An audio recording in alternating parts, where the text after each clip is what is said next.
The seas which surround Britain are a significant national asset, currently valued to add £47 billion a year to the economy. Government fully recognises the value of the natural marine environment and, as defined through the Marine Policy Statement, it will seek to deliver clean, healthy, safe, productive and biologically diverse oceans and seas. To achieve this vision, there needs to be a strong element of local management. And in 2011, 10 inshore fisheries and conservation authority areas were established. Each is tasked with achieving sustainable inshore fisheries and rigorous conservation objectives. It's a delicate balance involving pathways and partnerships between government and other regulatory bodies, as well as local stakeholders such as fishermen, conservation bodies, power generators, dredgers, bird watchers, walkers, tourists, and local authorities. Eastern Inshore Fisheries and Conservation Authority was established to lead, champion and manage a sustainable marine environment and inshore fisheries by successfully securing the right balance between social, environmental and economic benefits to ensure healthy seas, sustainable fisheries and a viable industry. Our area stretches from the south bank of the Humber in Lincolnshire to Felixstowe in Suffolk and reaches 6 miles out to sea. This diverse marine environment is protected under both national and European legislation and currently hosts 15 marine protected areas. The fisheries in our area are equally diverse, and we work with the Marine Management Organisation and other marine agencies to promote the balance between healthy seas, sustainable fisheries and a viable industry. Our job is to ensure that these valuable coastal assets are healthy, safe, productive and biologically diverse, and through careful local management we aim for a successful and sustainable future. Local seas managed well. Eastern-Ifca holds a full meeting 4 times a year. Several specialist subgroups meet in the interim as necessary. Here, all the stakeholders are actively involved in the decision-making process. The Eastern-Ifca is funded by Norfolk County Council, Suffolk County Council and Lincolnshire County Council. The stakeholders that form the Eastern-Ifca include IFCA employees, commercial fishermen, and there's recreational fishermen, there are commercial bait diggers representatives, wash fishery representatives, charter angling vessels have also got representatives there, and nature conservationists. Government agencies also sit on the authority. As a group that sits around the table at these IFCA meetings, it's important that they understand all the issues that there is along the coastline, not just the commercial fishermen but the leisure fishermen. Their voices, all these people are represented, sitting around the table, who all have their voice heard, and then any issues that are important are then carried forward to the future so that the IFCA can actually successfully secure the right balance of fishing, conservation, social and environment and economic benefits to ensure healthy seas and a sustainable fisheries and viable industry throughout. At the present time, Eastern-Ifca employs 24 people, whose activities are directed from head office at King's Lynn. Here, the research, environmental and protection operations are coordinated and findings collated, analysed and disseminated. My job description is Marine Environment Officer GIS. My specialism is in mapping, so geographical information systems. It's a fantastic tool, particularly for evidence-based decisions. Currently, we're looking at putting in place closed areas for protection of features within the European marine sites. So that's SACs, Special Areas of Conservation, and SPAs, Special Protected Areas. The reason that they're doing this is that there is a network of areas throughout Europe where they want to attract, for example, overwintering birds, so that there's this whole network of places that the birds can go to. We have a lot of areas in our district, and it's blanketed really, but we have to, as an IFCA, balance those conservation needs also with the economic needs of sustainable fishery. So we look at where the fishermen need to trawl, the type of gear that they're using, as well as the location of the habitats, and we're desperately trying to get a balance between the two, which isn't always easy. A huge range of research is undertaken, often commissioned by government or European bodies as part of wider projects. I'm currently looking at seal haulite locations in relation to our fisheries. We put this data into our habitat regulations assessment for the opening of the fishery. We like to look at the location of where the seals haulite, both mothers and pups, whenever there is low tide, against where the highest densities of cockles are, as that's where the fishermen are likely to target.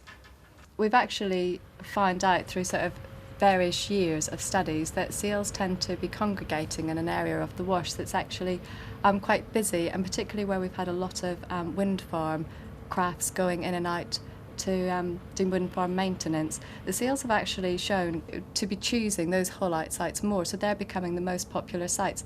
So in some ways it's actually shown that they're quite curious and don't necessarily mind some activity going on around them. But obviously we need to monitor this and make sure that there's no disturbing impacts. The workload of the marine environment officers is steadily growing as pressures on the coastal area increase. I always say we've got two sides to the environmental work. There's the conservation side, that we make sure what we're doing and what we're authorising is compatible with meeting conservation objectives for protected areas. And the flip side of that is where we have a role in scrutinising other projects or proposals for works in the marine environment. And we comment on applications for anything really, from pipelines being put in, sea defences. Certainly the wind farm side, I think the job has really grown because the East Coast is so important for offshore renewable energy. The Lynx wind farm is still under construction, but it's nearly there. I think it's actually some of the wind turbines have already been commissioned. The government-based Marine Management Organisation engages the team in an essential range of work, which all contributes to a wider understanding of the marine environment. The MMO basically contacts us every time there's a licence application made, and we sort of review it every time sort of within our district or within the scope of our organisation. So aggregate dredging, wind farm development. So they'll look at the impact of fishing activity, say, or fishermen in general, and we'll look at sort of the data they've used. And actually sometimes they might not have realised that skate fishing actually occurs there as well, or there's some recreational fishing in that area that they hadn't taken into account, and we'll highlight that and respond with something saying, that needs to be considered as well. We have all the local knowledge. We have the understanding, the relationships with the fishermen, the close relationships with. IFCA ground troops include the inshore fisheries and conservation officers, based in Lincolnshire, Norfolk and Suffolk. It's their job to engage with the local fishing industries, as well as leisure fishermen, tourists and locals. In fact, everybody who uses and benefits from the coastal areas. Each officer has an intimate knowledge of his local patch. Well, you can have a word with everyone or put a note out to them about dumping the rubbish. Crabs of length washing up just the other side of the stern here. But chuck it away, that doesn't make sense at all, does it? Too late about that. Today I'm just coming around doing beach inspections, talking to people like yourselves as anglers, just really to see what the trend is in fishing at the moment, what you've caught, how long you're here for, what bait you're using, what species you expect to catch, and just generally have a conversation. The Marine Protection Team also carry out sea-based operations. A fast enforcement vessel is able to cover a large area in a day and can rapidly respond to any possible areas of infringement or concern.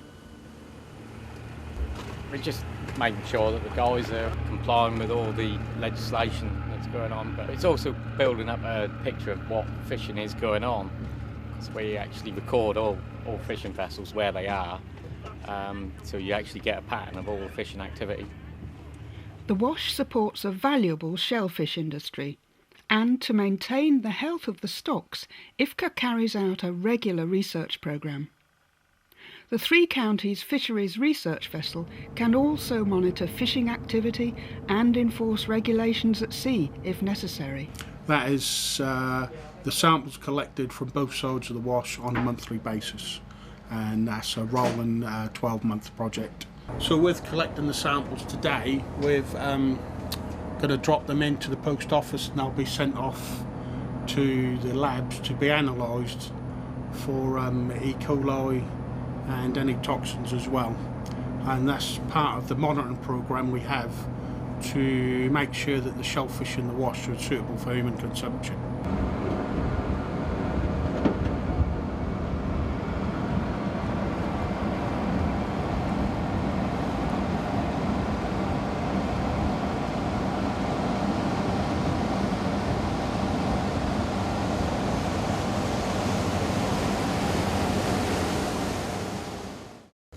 Lovely job. Okey-dokey. Thank you very much. Righto, we'll move a little further.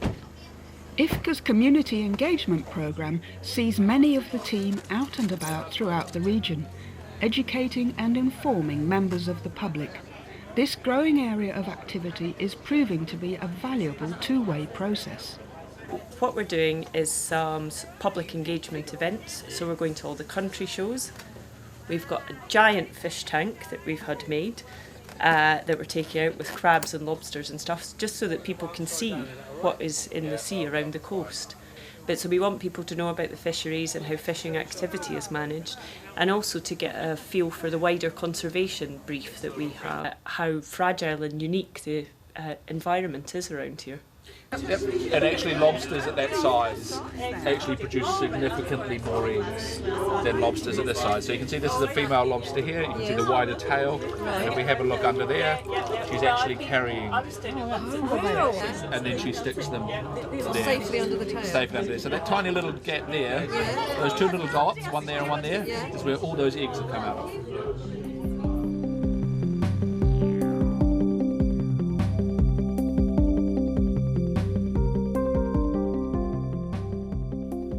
Eastern-Ifca, working for a sustainable future through a new cultural approach to marine management, and committed to delivering the vision.